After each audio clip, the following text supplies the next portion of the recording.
One of those problems that I've come across is seasoning of title. Seasoning of title.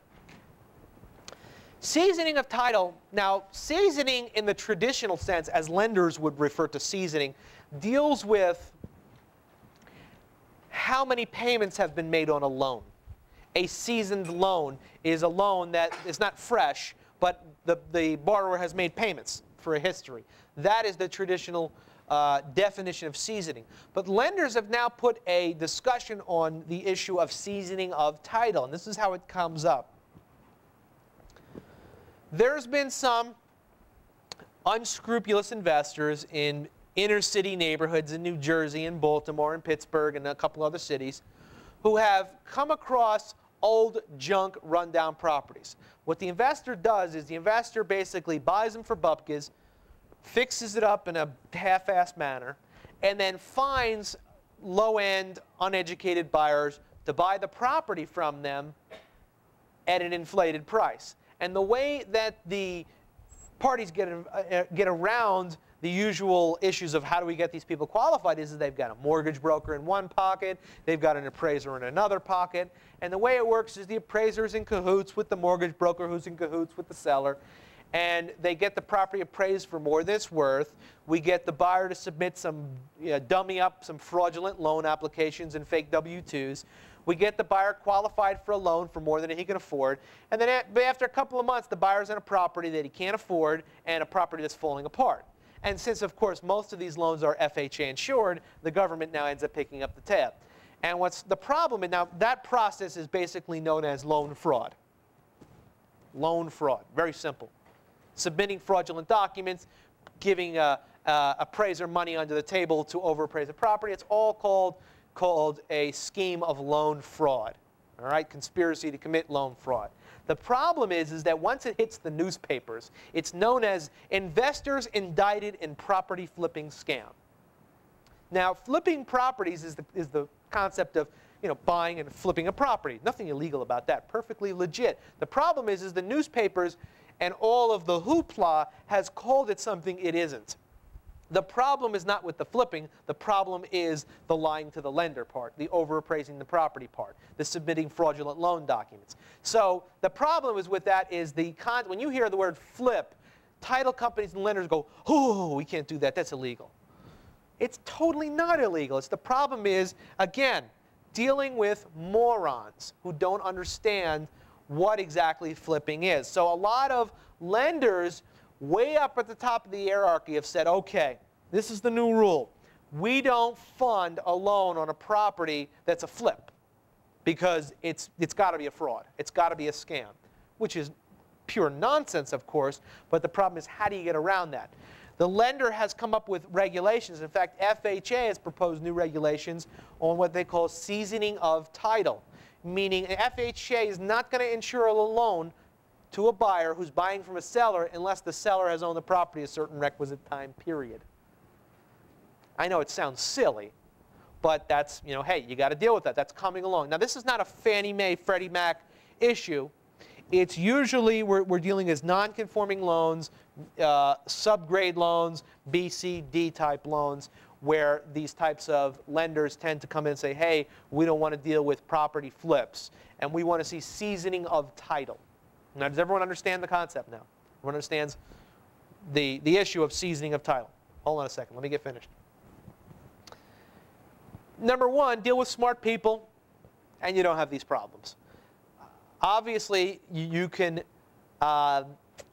once in a while run into these types of lenders. If you're dealing with the right lenders, I say deal with the same title company over and over, deal with the same attorney, try to deal with the same lenders.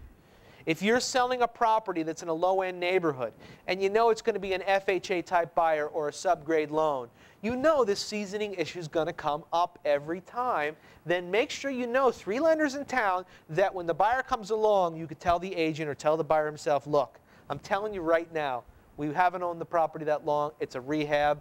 We're flipping it. You're going to run into this issue. Here are 3 lenders I can recommend that you can go to that don't have a hang-up with the seasoning problem. It's your job as the investor to steer parties in the right direction. You follow? This is one of the things you want to know right away.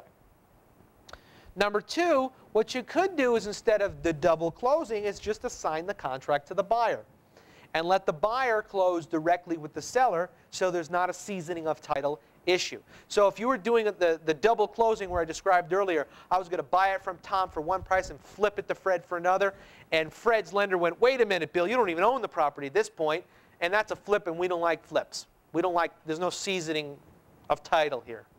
If I was to assign my interest to Fred and let Fred close directly with Tom, we don't have a seasoning issue. Now, you bring up the issue. How do we deal with the $10,000? Suppose Fred doesn't want to pay me the $10,000 up front. Can I get paid out of closing? Can I get paid out of closing with the $10,000? Sure, we can do it that way. The easier way I know to do it that way is to deal with the seller, is assign my contract to the seller. You understand? Instead of me assigning my contract to the buyer, I have a contract to buy from Tom. I have a contract to sell to Fred. I sell my contract with Fred to Tom. It's a backwards assignment. So, for example, again, $90,000 contract with the seller, $90,000 between me and Tom.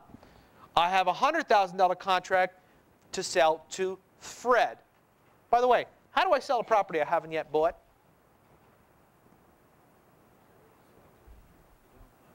What? I don't. Why not? Because I'll go to jail. You can agree to sell something you've agreed to buy. I can't actually sell something I haven't yet bought. It's a minor distinction there, but it's an important one. Good. I mean, because I've had real estate agents and title companies say, you can't sell that property, you haven't bought it. You're right. I haven't sold it. I've only agreed to sell it. I can't give Fred a deed until I get one from Tom. Understand? So if I have a contract to buy a property from Tom for $90 and I have this contract to sell the same property to Fred for $100, what I could do is sell my contract to Tom. What I'm going to do is I'm going to step out of my agreement between me and Tom and let Tom close directly with Fred. Now, I could ask Tom to give me $10,000, which will say, go jump in a lake. So I say, fine, give me a $10,000 note. And we'll secure that note with a deed of trust on your property, which is going to be a second deed of trust. Now, when you close directly, Tom closes directly with Fred, the title company or escrow company goes to do payoff. Who are the two payoffs? One to Tom's lender, and who's the second? Me. So I just get paid out of escrow. Does that make sense?